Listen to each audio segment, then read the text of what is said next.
I call Alison Thewliss, who is asked to speak for no more than 5 minutes. Thank you very much, Madam Deputy Speaker. It's a strange day indeed when I end up agreeing with the House of Lords and with the Honourable Member for Halton Price and Howden. But I very much support a review, as does the SNP, as we had this in our manifesto.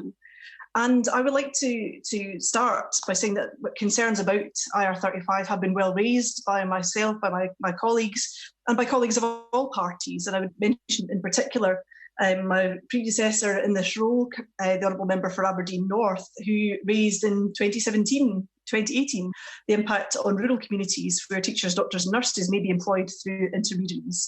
The Honourable Members for Aberdeen South and Gordon and the Honourable Member for West Aberdeenshire and Kincardine have also raised concerns about the impact of these reforms on people working in the oil and gas industry, which again is very under significant pressure at this time.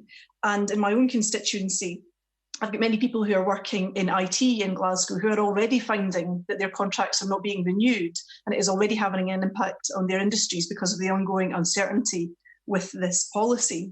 And I would like to make mention as well, in terms of perhaps an equality impact assessment in any review of this policy, that many of those people have come here to work from other countries because of their expertise.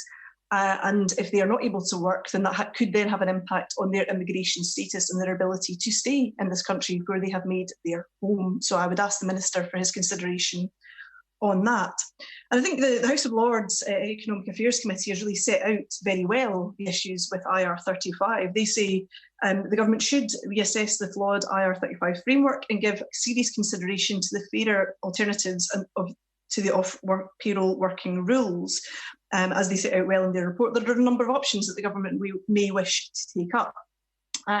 The Chancellor hinted in his earlier statements on support for work people who are self-employed, that the support the government is offering to some of them, not to all of them, because there are still big gaps in this scheme. That there is an inconsistency in contributions between the self-employed and the employed, with a bit of uncertainty as to what exactly that means when we come out of coronavirus and what people will be expected then to contribute. So any clarity that the government can give on this going forward would be extremely useful. I think that the House of Lords also makes clear, in no uncertain terms, that IR35 is not a good base to build on. Yes, it's been in place for 20 years, but for 20 years it has been plagued with these types of problems. And by bolting more onto this and trying to reform it, the government is building a house on the sand, and it cannot rely on that house standing any further. And I think the Taylor review that the government carried out made this very clear, that there are options open to the government. The Financial Secretary to the Treasury spoke of reviews past and reviews yet to come. But there is a real lack of a proper assessment and understanding of the impact already carried out in the public sector, and the need to understand how this will work fully when it comes to the private sector also.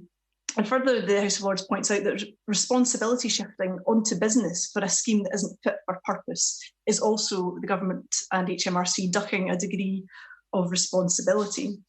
I'd like to ask the Minister also, because we do have concerns about the future of contracting, and many in the industry have concerns about this as well, because we don't know what the impact exactly will be. This ongoing uncertainty has caused, as I said, people not to have their contracts renewed.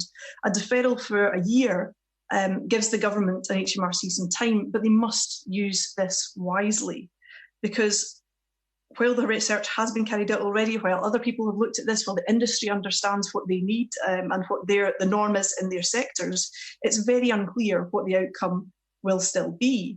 So the government has said that it will use this year, but can you tell me when that review will be completed and when it will be available for people to actually see and reflect on? Because again, coming to this in 9 months' time, that's too late for lots of people to make those changes. It needs to be much more soon than that. If the government can say categorically it will be 6 months, then that's different. That gives them a bit more time, but I'm not quite convinced yet that the government knows what it wants from this and knows what it's going to achieve. And I think overwhelmingly we are concerned about employment rights. I've seen from my casework, as we all will have seen from our casework, people who are uncertain what they're able to do, what their rights are, what they're obliged to do by their contracts and by their employers. And I think the government needs to reflect carefully on the situation that many have ended up in during the period of coronavirus, where some people had very little at all to survive on.